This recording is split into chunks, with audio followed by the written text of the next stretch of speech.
Talk to him.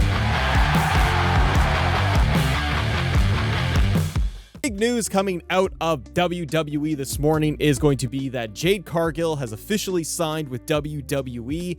Jade has signed a multi-year contract as first reported by ESPN. The question I have for all of you is, where do you think Jade Cargill is going to end up? Is Jade going to be in NXT? Is she going to be starting off there and doing a short-term, long-term run? Or is she going right to main roster, Raw, and SmackDown? Comment below. Hit me up in the chat. Do all of that good stuff. But what do you think? It's big news. We kind of saw this coming. The reports were that she was at the Performance Center and that Jade was going to be with WWE sooner rather than later. They did not wait. They really did jump on this. They got this started right away. It's great to see. I don't know, personally, where Jade ends up. If Jade ends up going over to Raw, I think SmackDown. The thing is, SmackDown is loaded up right now with a lot. Bianca Belair is off right now off TV, but I feel the SmackDown show overall is very loaded. From the women's division, also, you have 2 hours versus 3 hours. I do feel that Jade would probably do better and service more by being on Monday Night Raw. Jade is a pretty big name. She is arguably one of the bigger names coming from AEW, especially on the women's side. Jade has not shown us what she can fully do in the ring, because with AEW, she was at least presented limited with a couple of minutes doing squash matches, not really going for 10-minute matches or longer.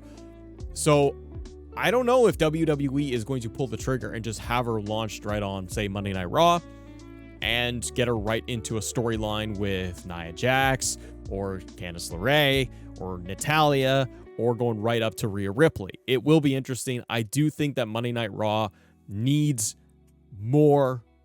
They don't need more women because they have a ton there, but they need to utilize the women that they have and get some challengers for Rhea Ripley. We'll talk about Monday Night Raw as well, where we had like the match between Tegan Nox and Natalya. That's fine.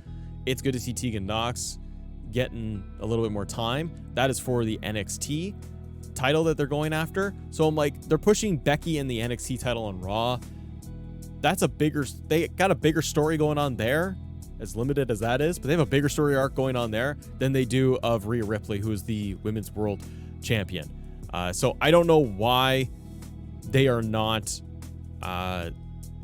pushing Rhea more in terms of story and giving her proper contenders. If they do give us Jade on Raw, I think that will help a lot. You could tease the match. You don't have to have it right away. But if you are going to have her come in here, you are going to have a pretty big wrestler, pretty big name coming in. If you don't have her come into Monday Night Raw, you can have her go over to NXT. And I think what you could do in NXT is have her run shop over NXT very, very quickly, where she can run right in there and just dominate over everybody. I think you need to treat her like a star. I think you need to build her up pretty fast, get eyeballs on it. The thing is, too, is that with Jade potentially going over to NXT, NXT is doing very good numbers. We've seen that when Becky, for example, has been on NXT TV, winning the title and showing up again each week right now. NXT numbers are above 800,000. And WWE is in TV negotiations right now. And also, Monday Night Raw is going to get decimated constantly right now by Monday Night Football. NXT is not. So I think it's a good idea for WWE, honestly, to push her on NXT TV instead of Monday Night Raw or SmackDown. SmackDown doesn't need the star power. I honestly think she would almost get lost if she was on SmackDown. SmackDown's got Bayley, Io, Asuka, Bianca, Charlotte. There's a lot on SmackDown. So you're not going to get the TV time. Raw, 3 hours, but it doesn't build. Raw is funny because it just hasn't built women's division that much. And you also have someone coming in very dominant with returning Nia Jax. Do you really want to have a similar wrestler or a similar approach with Jade? That's why I think NXT might be the way to go with this. If you have NXT and Jade, you've got a giant signee. You got big buzz right now officially from ESPN coming out. Debut her, hype up her debut, make it a big deal for NXT and see if you have an NXT show where you get the current crop of the roster, have an NXT show where Becky Lynch is advertised, because right now that is pushing 800,000 viewers with having Becky on the show. Do that, and the night that you're having a pretty big stacked NXT show, have Jade have her debut. And I think that if it is on NXT, you do need to, in my opinion, you do need to hype it up and build it. It's not a surprise now that Jade is signed. It's going to be about when does she show up. So if I'm WWE, I'd rather do promos, vignettes, make it really cool of having Jade showing up and when her debut is going to be. And then that way you can have her come in, debut. She can go and start a debut and be in a 3-minute, 5-minute squash against somebody. She doesn't have to come in and go right for Becky. Because you still have to introduce her. While we all know who Jade is, you still have to introduce her to the larger wrestling audience, the larger WWE audience. And then that way, you might be able to boost up NXT's numbers. If you have Jade coming into NXT, that could be big, big numbers for them. And it could bring in an extra 100,000 viewers with Jade's debut. I would be so surprised and happy if NXT broke 1 million viewers. And I'm thinking that they can do that with Jade's debut.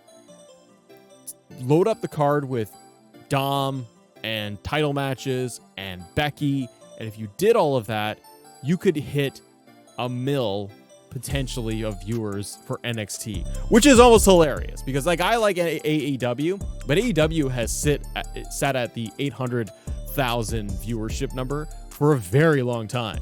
And they have not really cracked that whatsoever. They only the days of CM Punk debuting, re-debuting, do they hit the mill or a big signee, big debut. AEW has comfortably settled into 800,000. NXT is interesting because it keeps rising, just ever so slightly. And then when they super shoot it with a Becky, a Seth, a whoever, the numbers go up, obviously. More star power. And it's an interesting strategy by WWE to be loading up NXT every month with more main roster stars. They cycle them through.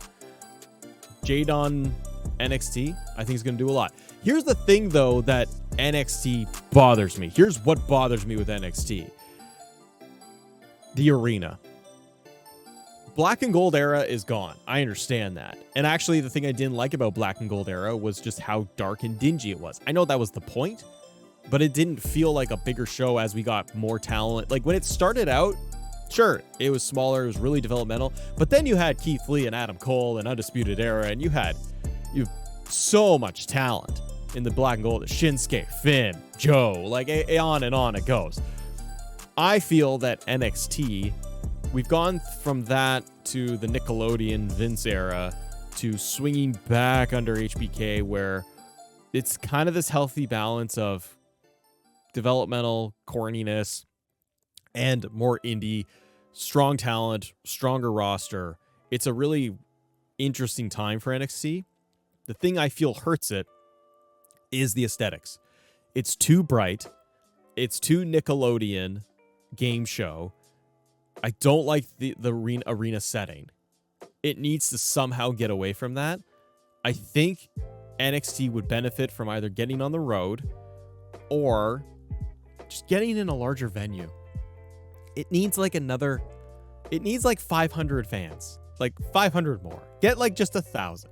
Because right now it just looks like 200 people are in there and then the fake walls. It's not my favorite thing. And it is distracting. So I wish it had a better aesthetic. Build out the like, you don't need a giant Monday Night Raw stage and all of that, but make it a little bit bigger. I don't mind the closeness of it because it feels more indie style. But then you need the fans like right there, like ECW, where it's like more jammed in. So either jam in more fans to fill it up and feel bigger and full, like an ECW small arena venue kind of thing, like a ballroom. Pack it in, or just change up the venue, because it's the one thing I feel like it actually needs, and that's what's hurting it. But great news, everybody. Jade Cargill is officially signed. ESPN reported it. She's coming to WWE. The big question we all have is, where's she gonna be? So we'll see. Ladies and gentlemen, thank you so much for joining me, by the way. If you guys are just in here now, talking about Jade, we're going to talk about Cody Rhodes. We're going to talk about Monday Night Raw as well, and giving you all the breakdowns and everything. One of the things that we will look at here is Mr. John Cena. Can't see him, but he's there. John Cena is confirmed for a WWE match at Fastlane. And guess what? It's against the Bloodline. So on tonight's Raw, Cena is confirmed to have a Fastlane match. On the latest episode of SmackDown, we had AJ got beaten up, taken out. It resulted in Jimmy and Solo beating up John Cena. No one saved him. And as a result, you got Cena on his own. And it looked like it was supposed to be all set up for LA Knight, to come in and make the save. Right now, WWE is advertising John Cena going up against Solo and Jimmy in a 2-on-1 match. That's what they're advertising for Fastlane. What makes me think they're doing here is they don't know when LA Knight is going to get cleared. They can only hope that he'll be cleared in time for Fastlane. If LA Knight is cleared from COVID in time, then just have LA Knight show up, do the run-in, be the second man, brother, and you get the tag team match anyways. Huge pop for Fastlane. Fans get the treat of John Cena and LA Knight in a match together. It would be huge. The other thing is that if LA Knight is not going to be made available, not ready for Fastlane, then the other thing I think they could do is they could just swap out for somebody else. You could just easily have AJ Styles come out and be like, okay, I was hurt, came back, now they're in a tag team match, have some fun, and that's fine. People will speculate Randy Orton as well. So I think right now they're just going to advertise that you got John Cena going up against the Solo and Jimmy, because they got to advertise the match. We are a week and a half away from Fastlane, and I feel like the pay-per-view is lacking quite a bit. Javi Sanchez with the super chat. Put Jade with BFAB, make a team so she can get started. That's a pretty good idea. I wonder what they are going to do with Ashante the Adonis and BFAB, since Top Dollar was let go in the release rounds. It will be interesting, Javi, if they rebrand BFAB and Ashanti. Maybe they just go completely separate. But I think Jade right now, to begin with, you probably want to keep her solo on her own. But speaking of solo, yes, John Cena. What am I doing? John Cena is having the match at Fastlane versus Jimmy versus Solo. It's probably going to, and hopefully will result in LA Knight coming back in, making the save, and turning it into a tag team match, brother. Please tell me your thumbnail's not true. What's wrong with my thumbnail, Firespark? Is it the Jade and the Cody? Is that what I did? If that's what it is. Oh, it is. Yes, that is my thumbnail. It is true. Jade Cargill has officially signed with the WWE, and we got 208 fantastic people, guys. If you guys are here and you like what you see, hit the subscribe button, because guess what, Daddy? Today we're trying to get to the fantastic number of 93,000. So if you guys can, hit the like button and subscribe for more WWE news, AEW news, and so on. And then that would get us to 93K today. All right. Update: free agent rumored to join WWE or AEW. With Maria May finishing up with a Japanese wrestling Stardom. Future is open. May's last date with Stardom is coming Saturday, and it's been reported that she'll be returning to England after that. As for where she lands next, Dave Meltzer has stated, quote, I know that there was talks of AEW with her, but I haven't heard anything in confirmation from anyone. Meltzer continues to say, I think I said that Saturday was her last match. It's a good match. It's a fantastic match. It's actually coming Saturday, which is the pay-per-view of the finals of the 5-Star Grand Prix. So that's her last match in Stardom. So we could see her in AEW or WWE, probably AEW, because they would like to grab all of those talents there. So we got a quick little programming note or update here from Wrestle Talk itself. Update on WWE and Hulu's relation following the deal expiring. So guys, Hulu and WWE, they air like Raw, SmackDown, all of the shows there. Hulu is owned by Disney. The day has come when the streaming deal between WWE and Hulu was set to expire, affecting subscribers to the service. So if you live in the US, you can get Hulu. I think even with a VPN, you can still get Hulu. It was recently reported that the deal between the two companies was set to expire on September 25th or 26th. So that is today, brother. Hulu is the home of Main Event, and next day broadcasts of Raw, SmackDown, and NXT. They confirmed the expiry on social media, suggesting subscribers add the show to My Stuff to keep them notified of any updates. PW Insider has provided a further update on the relationship between WWE and Hulu, reporting a short-term extension has been agreed. So the report goes on to note that depending on the program or content, shows will now expire in the next 7 to 14 days. The WWE announced that USA Network is going to be taking on SmackDown, keeping it on Friday nights. Raw and NXT are still up in the air. For streaming stuff, I kind of feel like Disney makes the most sense. Excuse me, because you can put Monday Night Raw on ESPN, unless you want to move it to a different day, which could also happen, because you could jam things up and put Tuesday Raw, Wednesday NXT, or Wednesday Raw, Thursday NXT, Friday Night SmackDown.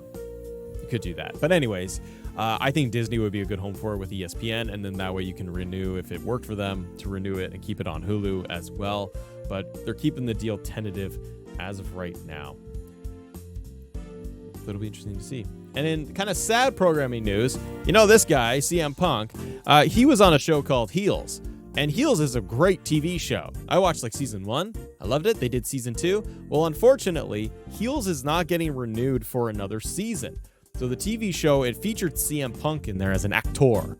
And it has been canceled. Starz has canceled the Stephen Amell-led television series Heels after just 2 seasons and 16 episodes. Go out of your way to try to watch Heels. It is a good show. Punk's on it. If you like that. I'm wearing a CM Punk shirt right now, actually. I didn't plan for that. But there you go.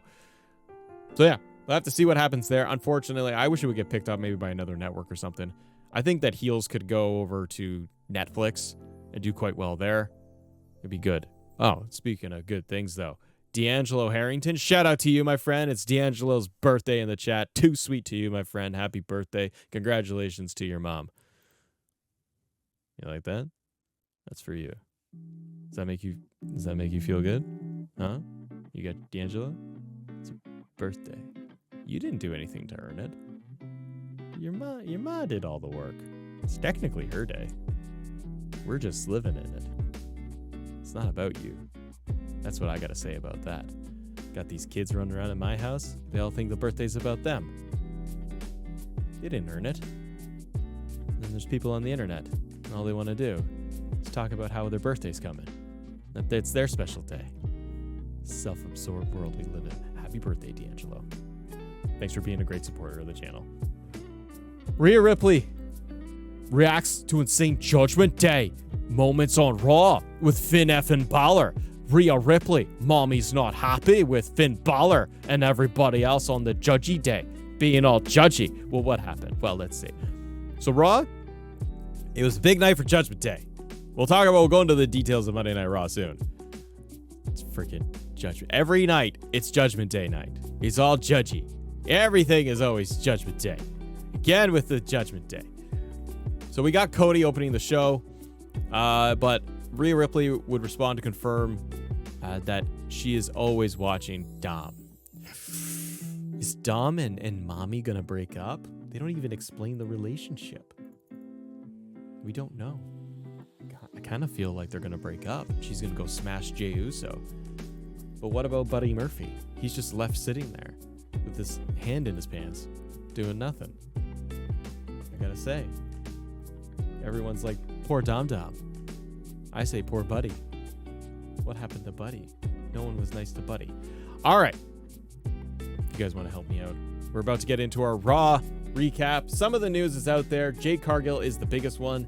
We will see what happens. I'm feeling like it's NXT. We've got Stars, Heels. Stars has been canceled, or Heels has been canceled by Stars, I should say. That TV show. And Monday Night Raw, overall, guys, I think was good. It wasn't mind-blowing. And I'm also thinking about Fastlane. WWE Fastlane is coming up fast, but it's had a terrible build, if any build. And they're finally getting the wheels in motion, it feels like. It seems like. But it feels like a very lackluster card. I'm sure that the show will come off and it'll be quite entertaining. But I have to tell you, Fastlane, it didn't do it for me, brother. But we're going to talk about Monday Night Raw Fastlane is in October. It is weird. It's supposed to be before WrestleMania. It's a weird choice, but hey, it is what it is. So, you guys, we're going to get into our Monday Night Raw recap for you. If you guys can, hit that subscribe button. Trying to get to 93,000 subscribers today. Hit it. And if you guys miss all the show, the live stream here of Let Me Talk to You, as that's the official name of the show now, because I can show you right here. Let me talk to you. That's the official name of the show. Let's talk about Raw. You guys can catch the show on demand too at youtube.com/assembleshow. Raw results. Cody, Jay, Kevin Owens, Sami Zayn, Judgment Day, effing around with Finn effing Balor. That was all of Raw. It was all Judgment Day and these guys, which is exactly what I thought it was going to be. Now, the more interesting note here was with Mr. Cody Rhodes. Cody kicks off Raw immediately. And when Cody comes out, he gets on the camera. He says, "Let me talk to you," kind of, but he says, "What do you want to talk about?" See, he's got his own "Let me talk to you." That Cody Rhodes. And that Cody Rhodes was really talking about the match. He wants to have the match. What was the quote of Cody Rhodes here? Cody Rhodes comes on the camera. He does a little John Cena where he's just like this. And I was like, that's interesting. And then he says, "Something tells me that we are not in the third inning anymore, boys.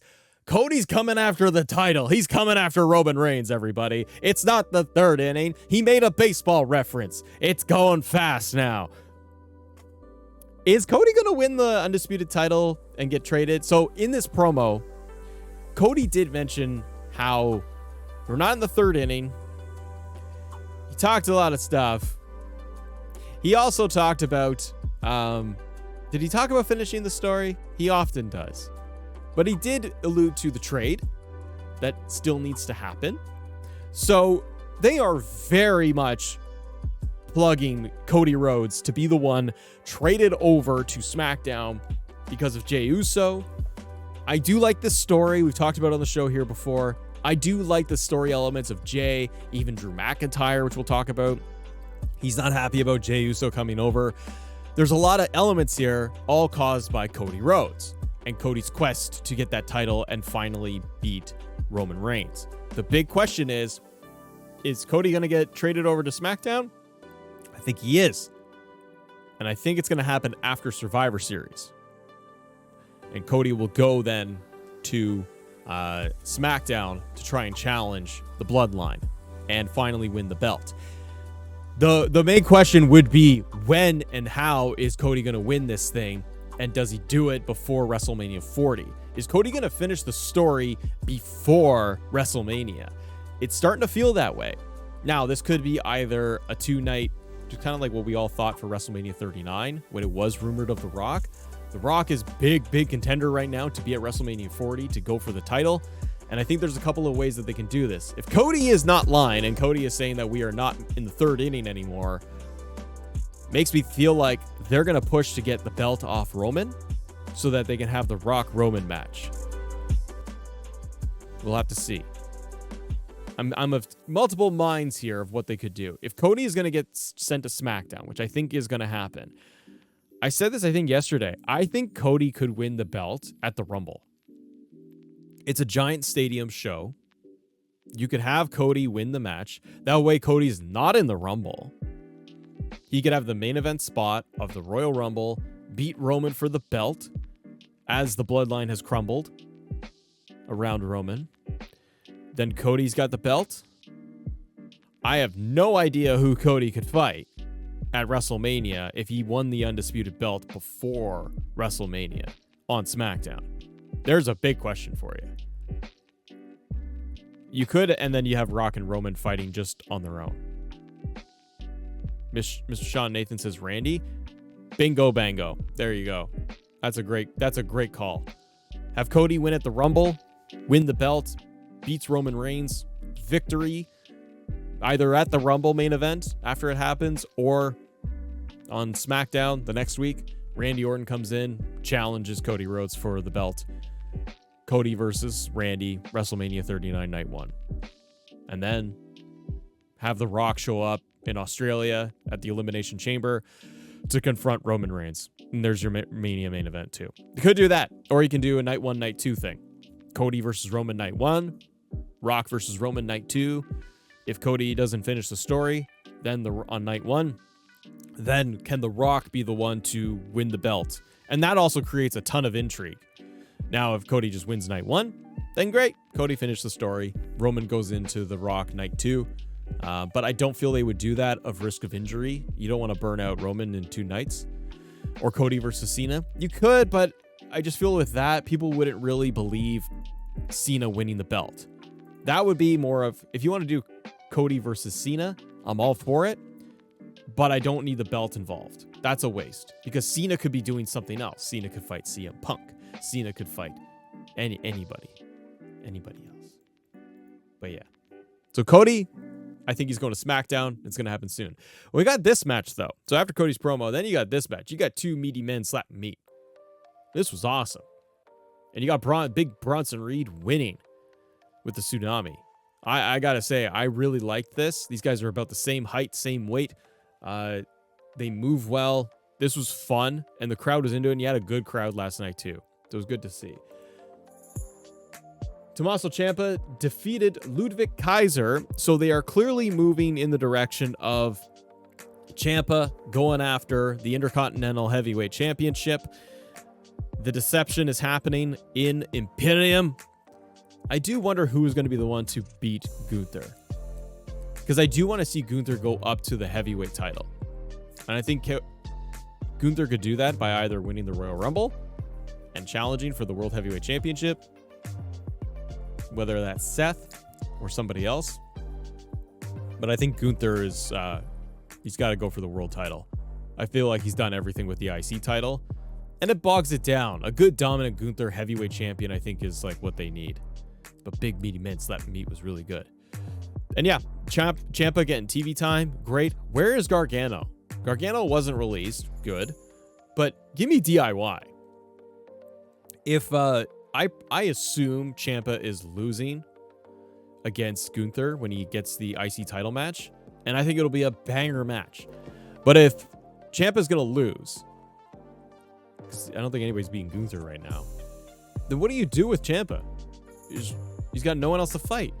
I feel at that point, you got to turn around and you got to put Ciampa with Gargano together, recreate DIY or The Way, and make it happen. They didn't release Gargano, Dexter Lumis, Candice, Indy, any of them. So just smash. I know you don't have Austin Theory. That's okay. But get the rest of them on TV, make them The Way, let them do digital exclusives and vignettes and all this funny stuff, and let them do their thing on Raw as a faction. And then within The Way, you have DIY. And they're your 2 main acts, and they're going for the tag team titles, which I also think they need to split the tag team belts because it's not working for me anymore, brother. Reed and Otis need to be a team. That would be sick.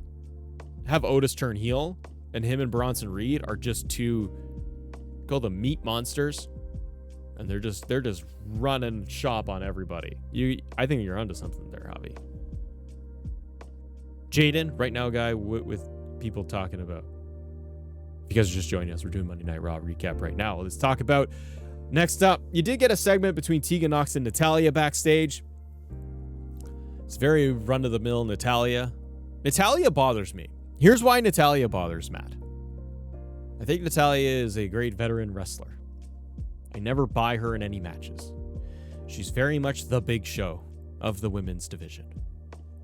Heel turn, heel face, heel face, heel face, heel face. Natalya also bothers me because she confronts Tegan Nox backstage. Okay. Tegan Nox was having the Becky Lynch segment. Becky's pushing her to be like, you gotta be a contender. You gotta fight Tegan Nox. And she's like, okay, fine. I'll be a fighter. I'm not gonna be a pushover. Natalya enters the frame. Natalya basically is just like, you're ass and you suck. We're going to fight. And then Adam Pearce makes it #1 contendership match for NXT title. That's fine. But Natalya comes out. So Natalya is clearly the heel, because Tegan Nox is the face. Natalya is a heel.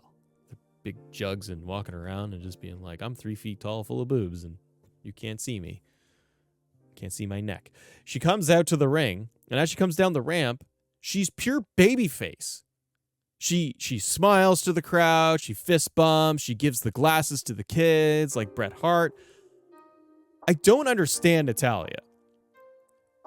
8 seconds prior, she's backstage, and she's a mean heel to Tegan Nox. Music hits, she's a pure babyface walking to the ring. Match starts, she's a heel, kind of. It's always so generic. And Natalya is an impressive wrestler, and she's been a veteran, and she could do a million different things. And she just does none of it. It just bothers me. So anyways, Tegan Nox actually beat Natalya in this match.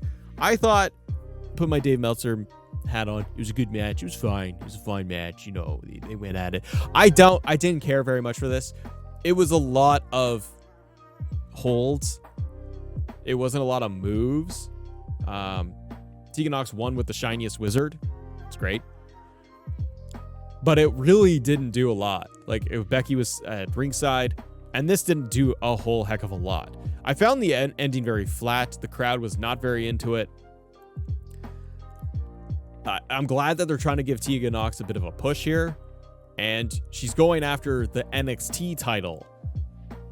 Great. So this could just easily be a way to get Tegan Nox transitioned over to the NXT brand. And I'm fine with that. At least you're going to use her. Just please use her. Please use all of them. But this is why WWE needs a mid-card women's title. Tegan Nox is doing nothing. Like, they have now brought Becky Lynch with the NXT title. It's now like the NXT women's title. Because it's on Raw, that's now the mid-card title. The NXT women's title is now the women's mid-card title. It's the Intercontinental title for the women's division. That's fine, but you gotta make it that. You gotta call it that. Like, it's a proving ground to get to the main title. And it very much is that, because with Becky holding it, if you looked at it on the men's side, we've had this all the time. Seth Rollins rolls down from world title, WWE title. He rolls down to the United States title. Bobby Lashley goes from heavyweight champion, WWE champion, rolls down, goes to the United States title. You got it all the time with heavyweight guys going down. John Cena is not a WWE champion. He goes down a little bit in the card and mixes it up as the United States champion to elevate the mid-card scene. They're doing the same thing with Becky Lynch. They're just using... It's not a bad move either, by the way. It's not a bad thing. You got Becky Lynch, arguably your top WWE women's superstar, holding the NXT title, the third brand, the developmental by Triple H. So they elevate that brand. You get more viewership with Becky being on it. It thrusts everything. You get more high profile for the other women on NXT as well as on Monday Night Raw. It gives more brand awareness. It's all positive. But I'm just sitting here like, you got Tegan Nox, and she could be fighting for the mid-card women's title, Intercontinental Championship, whatever, North American title for women. I feel like right now, if they continue this trend of the NXT women's champion, whether it's going to be a Roxanne Perez or a Tiffany Stratton gets it back, if WWE continues doing what they are doing with this women's title, this NXT women's title, it could just become the mid-card title that everyone is looking for. And I don't think that that's a bad thing. If the NXT Women's Championship is showcased on Raw beyond Becky Lynch, like if Tiffany Stratton gets it back, let's say, it'll be showcased, obviously, and be the main featured belt for the women on NXT TV. If Tiffany Stratton is then brought to Monday Night Raw regularly, featured all the time, like she's a part of the brand, and she's got the NXT title, and you have Tiffany versus Tegan Nox versus somebody else from NXT versus somebody from Monday Night Raw women's roster, I think it will become the de facto mid-card women's title, which is great. More matches. More women's matches. But I didn't care for the Tegan Nox and Natalya match, by the way. You know what I did care for? It's this guy. Shinsuke Nakamura. So Seth comes out, does the blow, does his thing, complains he's got back pain. He's not taking Robaxacet. He really just can't do it anymore. His knees are hurting a bit. So instead of taking the painkillers and pain medication that you can get over the counter stuff, that's quite lovely. It'll make you feel good and take away that back pain. He doesn't do that. Instead, Nakamura comes out and does an artistic vignette and challenges him. And we are going to get at Fastlane, we are going to get Shinsuke Nakamura versus Seth Rollins. Again, And this time, it is a last man standing match. Now, is this going to be the moment where Shinsuke wins the title? Can he destroy Seth Rollins? I think he should. The last match was good. It wasn't great. I thought the finish was fine, but then Shin was kind of walking around like no selling stuff, and they built it up kind of an odd way of like, I'm not challenging you. Do it, fight me. And Shin's like, nah. Then now Seth is now like, this is your last chance. Fight me or not. Now my back hurts. And Shin's like, I fight you, I destroy you. Last man standing. Shin needs to win. In all accounts, Shinsuke needs to win this match. Because if he doesn't, then what? That's the problem. This is why the World Heavyweight title needs to have more champions. The belt needs to float around a little bit. It's okay if Seth loses. I feel like they're so worried to have Seth lose. I'm like, Seth needs a break. He needs to get off my TV. Seth Rollins every week is too much Seth Rollins. I've seen it. I know what he does. I know his character, the whoa, the and everything. I'm good with Seth for a bit. I need a break. Give me Shinsuke Nakamura. Treat him like a Brock Lesnar almost, where he comes in and he just decimates Seth in a last man standing match. It'll be competitive and all this stuff. Shinsuke should win the belt. He really should. And he should have a 3-month run with it. See what he can do with it. He's scary. This version of Shinsuke is the best thing we've seen on main roster Shinsuke. So I want him to win. He's not going to. Seth is going to geek out a win because Shin will get buried by a table or something. But I'm always like, then what? So if Shinsuke, I assume, loses at Fastlane, what are they going to do? Probably a rematch in Saudi Arabia because that's an easy one to do. But then if Shin just keeps losing these World Heavyweight title matches, what does he do next? He's eventually going to roll out of the World Heavyweight title storyline of Seth. Is he then going to just roll down and start feuding with Chad Gable? There's no other title for him right now. He can't go after the Intercontinental title. That doesn't make any sense. And is he just going to continue his gimmick where he's just like, I'm going to fight you? I want to see what he does.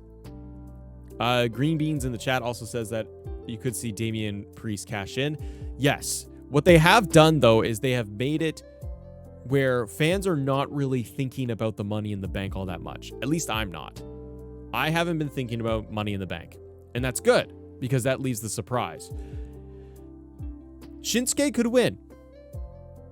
Shinsuke could win at Money in the Bank. Or excuse me, he could win at Fastlane, and Damian Priest could cash in Money in the Bank. So you got Shin's win. People get shocked that Seth is destroyed in the last man standing match. Or Seth retains and he's just absolutely destroyed. And then Damian Priest just walks in and hits him with the briefcase and walks out the champion. And then Judgment Day has all the gold. Because the interesting piece was with Damian Priest getting mad at JD McDonough later on in the night with all the shenanigans of Judgment Day. Priest is getting mad, and it was good to see him fired up and that he was pushing JD around. And he's like, I'm done with this. We could see then the cash-in happen at Fastlane where Damian Priest is like, I'm going to be the leader now. JD isn't in charge of Judgment Day. It's supposed to be all of them together, but they're kind of crumbling a little bit because of JD's involvement. So it'd be neat to see if Priest would cash in Money in the Bank. Now, a good match we did get on Raw, guys, was going to be Mr. Dirty Dom, Dragon Lee.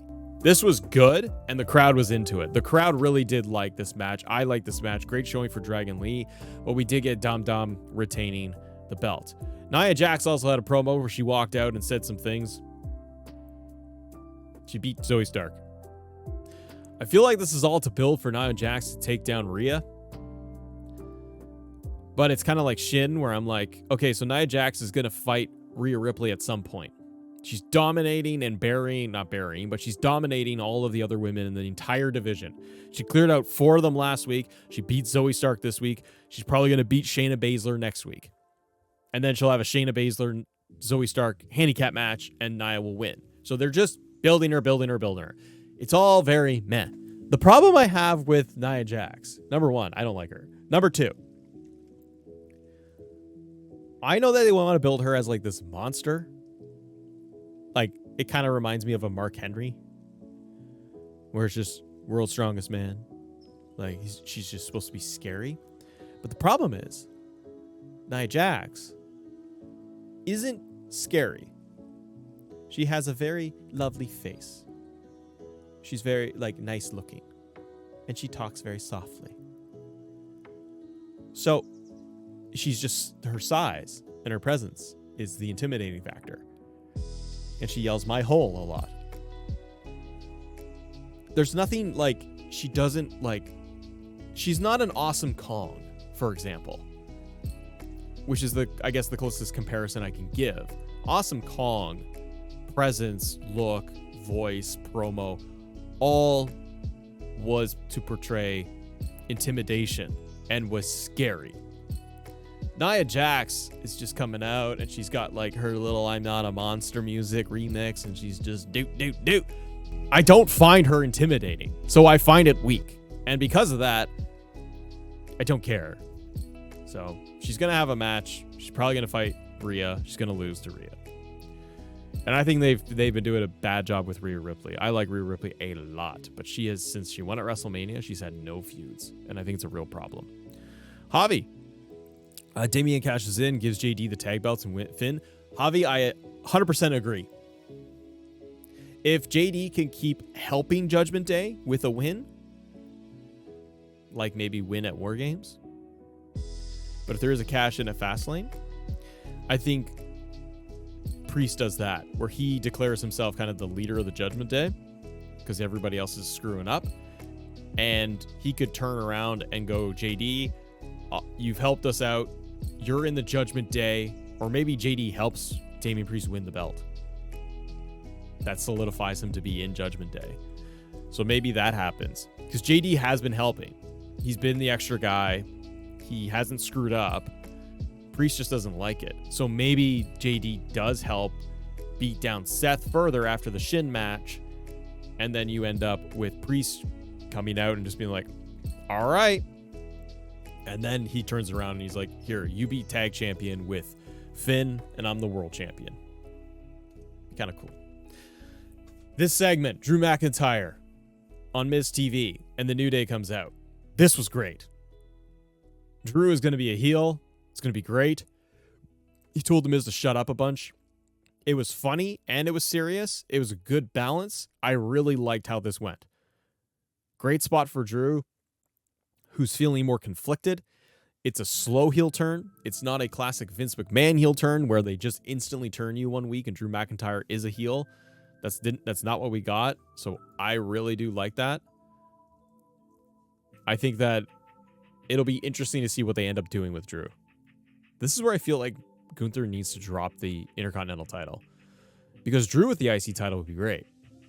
Chad with the IC title would be great. Shin might need it. There's a lot of people that could use the Intercontinental title. But you did end up getting the match. Drew McIntyre defeats Kofi Kingston. You had Viking Raider come out. One of the Viking Raiders came out. Bulldozed by Ivar. Took out Kofi Kingston. So they're mixing it all up. Then you got what was your main event and the schmoz at the very end. So Judgment Day defeated Kevin Owens and Sami Zayn. They retained the tag team titles. It was a good match, but I've seen this match 80,000 times and I get bored of it. Just the combination of it all. It's a little boring. They definitely, and then at the end we had a full beat up brawl. Everyone was involved and it's 4-on-4. They teased us at the beginning of the night with Cody, Kevin Owens, Sami Zayn, and Jey Uso as your 4 against the Judgment Day, including JD, Effin, McDonough. So they did that tease at the beginning, and then they brought it back at the end of the night. This is clearly going to set up War Games, where it's going to be 4v4. Maybe you could do 5v5 War Games, and you include Rhea Ripley in War Games against Raquel. That would be cool to get a female mixed in with the guys and doing kind of that mixed match. I would actually like to see that a lot. They could be the final entrance into the War Games. But we're definitely getting that. That really seems the direction they are going. What do you guys think about War Games happening and it being Kevin Owens, Sami Zayn, Jay, Cody gets Judgment Day. For me, makes the most sense. It's all been leading there. I want Kevin Owens, Sami Zayn to be done with Judgment Day. I'm tired of them opening, closing Raw with a combination of tag team matches. It's really getting old. It's really getting old that this is all they do. I would have rather seen Gunther on a main event match of Raw, Drew McIntyre. Like, it gets really old waiting around to watch the ending of Raw, and it's always this combination tag team match. So I would like to see in that War Games match, I think it would be really good if we did get the blow up. Maybe Kevin Owens turns and has had enough, but there's no indication of that. Like, I'd like to see it where Kevin Owens turns on Cody Rhodes. Doesn't turn on Sammy, but he turns on Cody. And that then can fuel and trigger Sammy versus Kevin Owens for like Rumble WrestleMania. Because it's all stemming from Jey Uso and what Cody did. And then after War Games, Cody leaves.